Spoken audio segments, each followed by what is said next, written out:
ਹਾਮੀਆਂ ਐਨ ਹਜ਼ਾਰ ਬਹਿਵੇਂ ਬੜਾ ਮਾਨ ਆਕਾ ਤੇਰੇ ਫੈਜ਼ੀ ਉੱਤੇ ਕਰੇ ਕਰਮ ਤੇ ਡੁੱਬੀਆਂ ਤੜਦੀਆਂ ਨੇ ਇੱਕ ਨਜ਼ਰ ਵਿੱਚ ਜਾਗਦੇ ਲਿਖ ਸੁੱਤੇ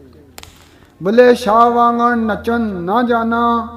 ਕੈਸ ਵਾਂਗ ਨਾ ਚੁੰਮਨੇ ਆਵਨ ਕੁੱਤੇ ਨਹੀਂ ਆਲਮ ਦਾ ਆਸਰਾ ਹੋਰ ਕੋਈ ਆਸ ਰੱਖ ਬੈਠਾ ਤੇਰੇ ਨਾਮ ਉੱਤੇ ਵੇਖਿਆ ਬੇਮਿਸਾਲ ਸੋਹਣਾ ਕਿਹੜੀ ਚੀਜ਼ ਨਾਲ ਦਿਆਂ ਮਿਸਾਲ ਤੇਰੀ ਚੰਨ ਚੌਦਵੀਂ ਦਾ ਸਜਦਾ ਕਰਨ ਆਇਆ ਜਦੋਂ ਜਲ ਨਾ ਸਕਿਆ ਜਾਲ ਤੇਰੀ ਸ਼ਾਨ ਵਿੱਚ ਗਲਿਆ ਕੁਰਾਨ ਅੱਲਾ ਸਿਫਤ ਕੀਤੀ ਸੋ ਬਹੁਤ ਕਮਾਲ ਤੇਰੀ ਸਭੇ ਮੁਸ਼ਕਲਾਂ ਆਉਣ ਆਸਾਨ ਆਲਮ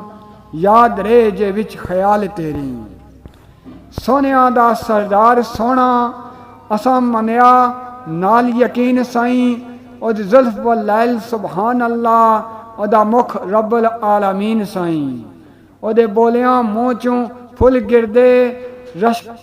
ਰਸ਼ਕੇ ਮਾਂ ਹੈ ਉਹਦੀ ਜ਼ਬੀਨ ਸਾਈਂ ਤੂੰ ਕੀ ਕਰੇਗਾ ਆਲਮਾ ਸਿਫਤ ਉਹਦੀ ਸ਼ਾਨ ਜਿਸ ਦੀ ਵਿੱਚ ਯਾਸੀਨ ਸਾਈਂ ਨਬੀ ਜਹਾਨ ਤੇ ਲੱਖ ਆਏ ਮੇਰੇ ਨਬੀ ਨੂੰ ਵੱਖਰਾ ਸ਼ਾਨ ਮਿਲਿਆ ਗੇ ਫਸ਼ ਤੂੰ ਅਰਸ਼ ਤੇ ਸੈਰ ਕਰਦੇ ਉੱਤੇ ਸਾਹਮਣੇ ਆਪ ਰਹਿਮਾਨ ਮਿਲਿਆ ਅਵਲ ਆਖਰ ਤੋੜੀ ਮਿਲਿਆ ਦੀਨ ਸੱਚਾ ਉੱਤੇ ਕਰਮ ਦਾ ਕੁੱਲ ਸਾਮਾਨ ਮਿਲਿਆ ਕਿਆ ਰੱਬ ਨੇ ਸਭ ਕਾਇਨਾਤ ਤੇਰੀ ਆਲਮਾ ਤੋਹਫੇ ਚ ਪਾਕ ਕੁਰਾਨ ਮਿਲਿਆ ਆਲਮਾ ਤੋਹਫੇ ਚ ਪਾਕ ਕੁਰਾਨ ਮਿਲਿਆ।